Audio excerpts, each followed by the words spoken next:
وَإِذْ قَالَ مُوسَىٰ لِقَوْمِهِ اذْكُرُوا نِعْمَتَ اللَّهِ عَلَيْكُمْ۔ موسیٰ علیہ السلام نے اپنی قوم سے فرمایا اذکروا نعمت اللہ علیکم، یاد کرو اس نعمت کو جو اللہ نے تم پر کی ہے۔ اذ انجاکم من آل فرعون یسومونکم سوء العذاب۔ حضرت موسیٰ علیہ السلام اپنی قوم کو اللہ کی نعمتیں یاد دلا رہے ہیں، اور یہاں جس نعمت کا ذکر کیا وہ ہے فرعون سے نجات۔ اللہ کریم نے موسیٰ علیہ السلام کی قوم کو فرعون سے نجات عطا فرمائی، تو اللہ کریم نے موسیٰ علیہ السلام کو فرمایا کہ اے موسیٰ علیہ السلام آپ اپنی قوم کو بتائیں، اپنی قوم کو یاد دلائیں کہ جو تمہیں فرعون سے نجات ملی ہے یہ بھی تم پر اللہ کا کرم ہوا ہے۔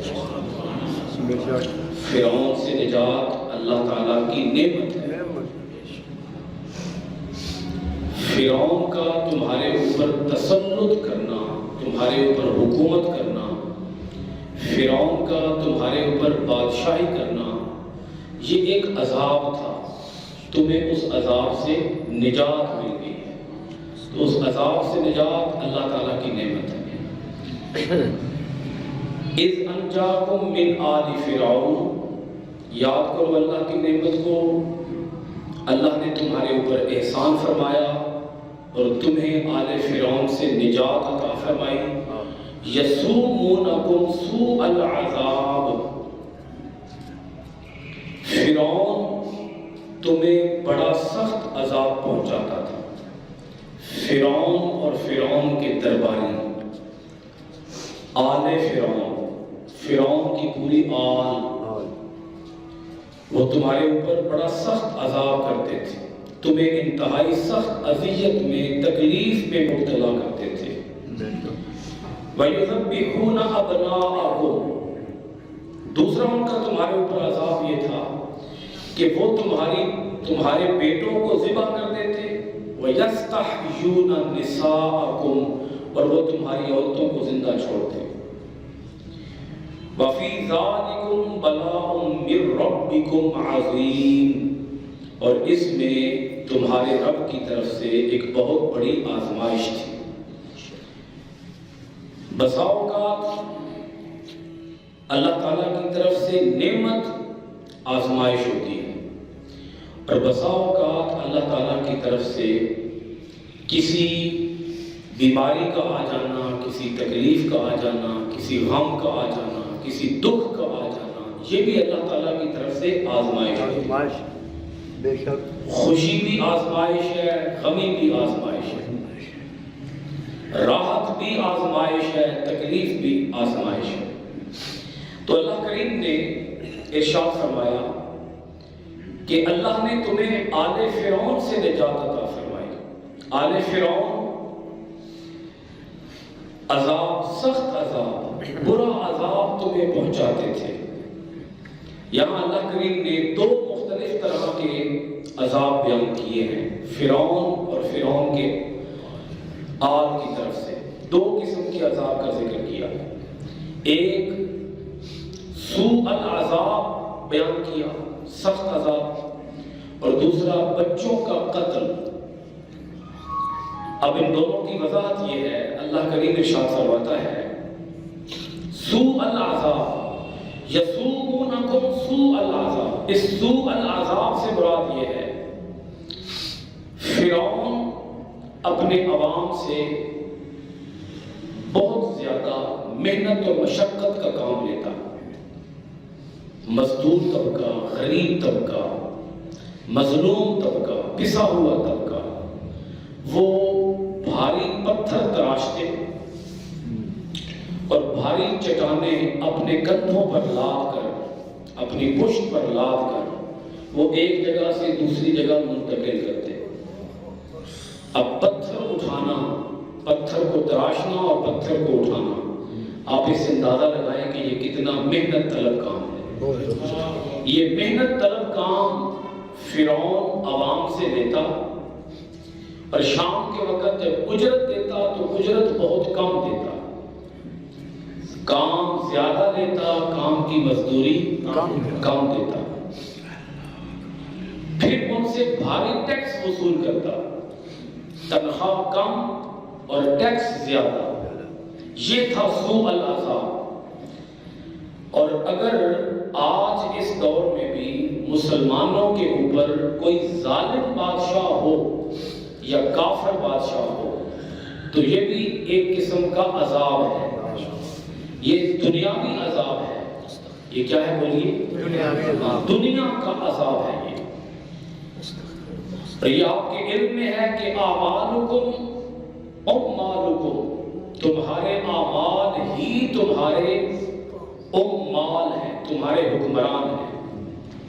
جیسے تمہارے اعمال ہوں گے ویسے ہی تم پر حکمران ہوں گے۔ اعمال اچھے ہوں گے تو حکمران بھی اچھے ہوں گے، اعمال برے ہوں گے تو حکمران بھی برے ہوں گے۔ اچھے حکمران کا مل جانا یہ اللہ تعالیٰ کی طرف سے ایک نعمت ہے، اور برے حکمران کا مل جانا یہ آزمائش ہے، یہ عذاب ہے۔ اللہ کریم نے ارشاد فرماتا ہے یسومونکم سوء العذاب، آل فرعون تمہیں سخت عذاب پہنچاتے تھے، وَيُذَبِّحُونَ أَبْنَاءَكُمْ، اور وہ تمہارے بچوں کو، تمہارے بیٹوں کو قتل کرتے، وَيَسْتَحْيُونَ نِسَاءَكُمْ، اور وہ تمہاری بیٹیوں کو زندہ چھوڑتے۔ فرعون کو ایک خواب آیا، اس نے خواب دیکھا کہ بیت المقدس سے ایک آگ اٹھتی ہے اور وہ آگ پورے مصر کو اپنے گھیرے میں لے لیتی ہے، اس سے تمام قبطی جل جاتے ہیں اور بنی اسرائیل محفوظ رہتے ہیں۔ اس نے اس خواب کی تعبیر کسی سے پوچھی، کسی کاہن سے، تو اس نے بتایا کہ اس کی تعبیر یہ ہے کہ تیری سلطنت کے اندر ایک ایسا بچہ پیدا ہونے والا ہے جو تجھ سے تیری حکومت اور بادشاہی کو چھین لے گا۔ فرعون نے طریقہ معلوم کیا کہ کس طریقے سے اس بچے سے ہم نجات حاصل کر سکتے ہیں، میں اپنی بادشاہی کو، اپنے اقتدار کو کیسے لمبا کر سکتا ہوں۔ بادشاہوں کے دلوں میں یہ بھی یہ خواہش ہوتی ہے کہ ہماری بادشاہی کیا ہو؟ لمبی ہو، ہماری کرسی کو دوام حاصل ہو، ہم سے کوئی ہماری حکومت نہ چھینے، ہم سے کوئی ہمارا تخت نہ چھینے۔ جو دنیاوی بادشاہ ہوتے ہیں انہیں یہ حرص ہوتی ہے، یہ لالچ ہوتی ہے کہ ہمارا اقتدار دوام اختیار کرے، پرولانگ ہو، ہماری لمبی حکومت ہو۔ 400 سال کی حکومت، 400 سال کی زندگی پائی فرعون نے، مصر کے بادشاہ نے۔ موسیٰ علیہ السلام کے زمانے میں جو مصر کا بادشاہ تھا اس نے 400 سال تک زندگی پائی، لیکن اس کے باوجود وہ چاہتا تھا کہ میرے اقتدار کو اور طول ملے، میری بادشاہی اور لمبی ہو۔ لیکن رب کا وعدہ ہے کل من علیہا فان ویبقى وجہ ربک ذو الجلال والاکرام، ہر چیز میں فنا ہوگا، باقی کون رہے گا؟ تیرے اللہ کا نام باقی رہے گا، تیرا اللہ باقی رہے گا۔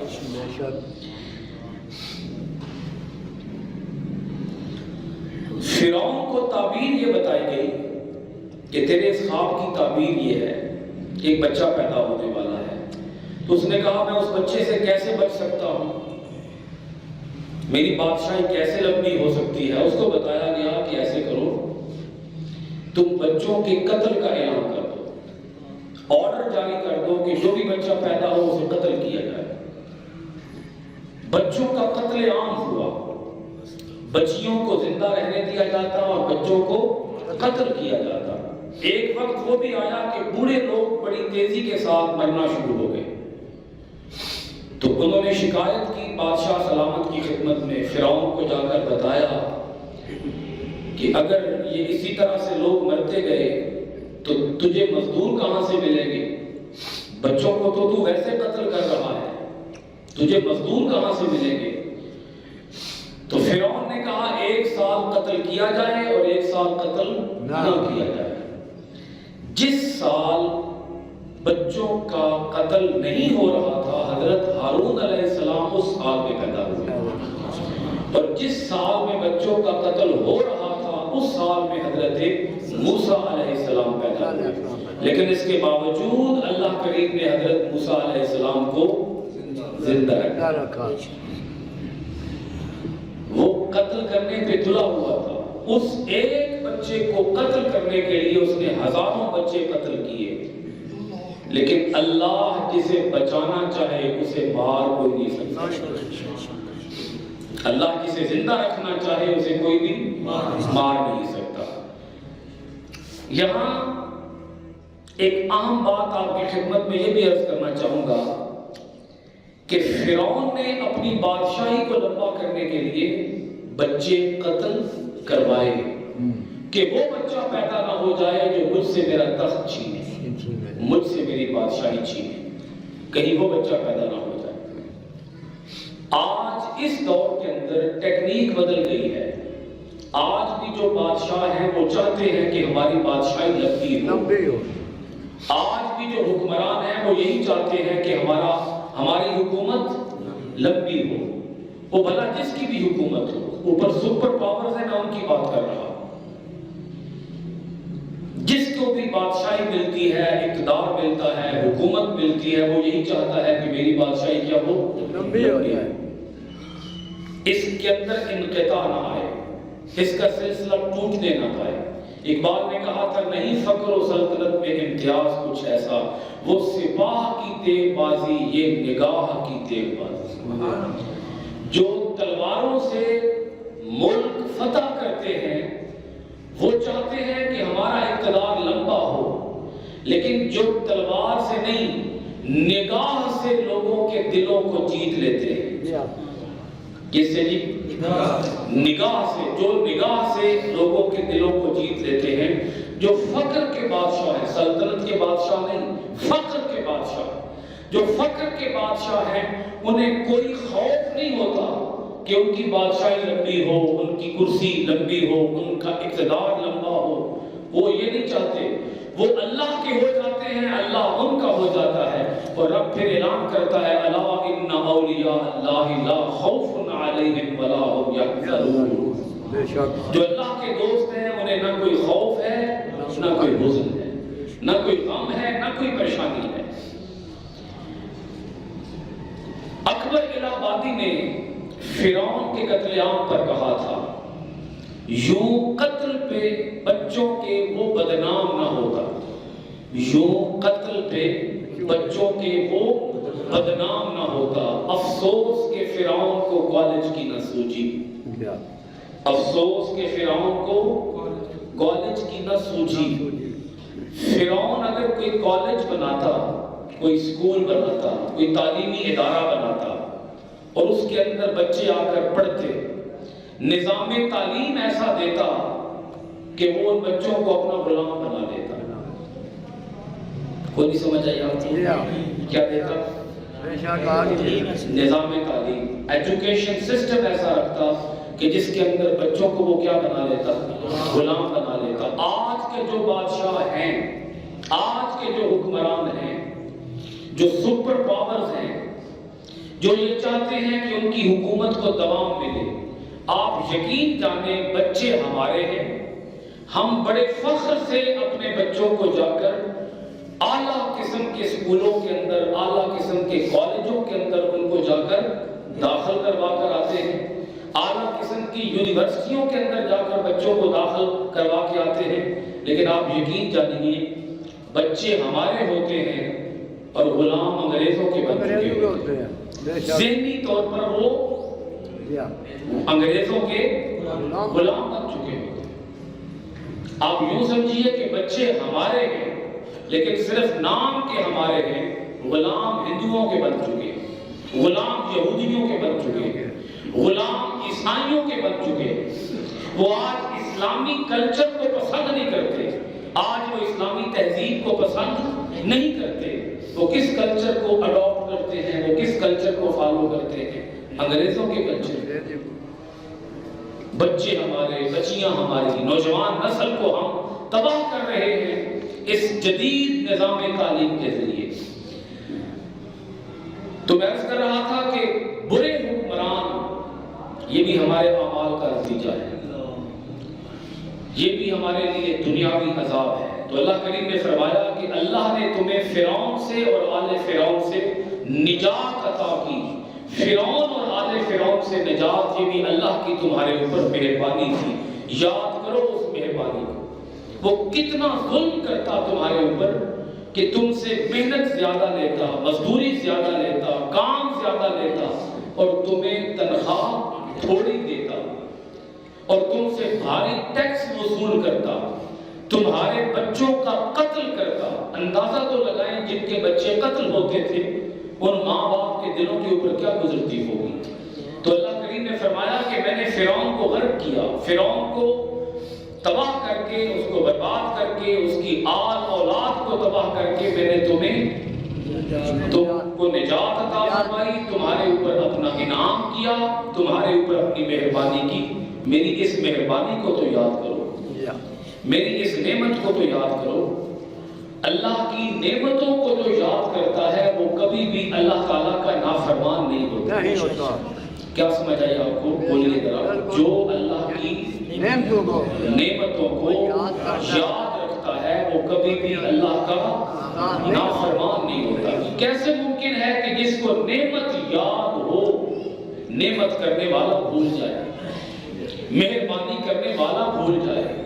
مہربانی یاد ہوگی تو مہربانی کرنے والا بھی یاد ہوگا. دین کی بات پھیلانا صدقہ جاریہ ہے. ثواب کی نیت سے ویڈیو کو شیئر ضرور کیجیے. جزاک اللہ.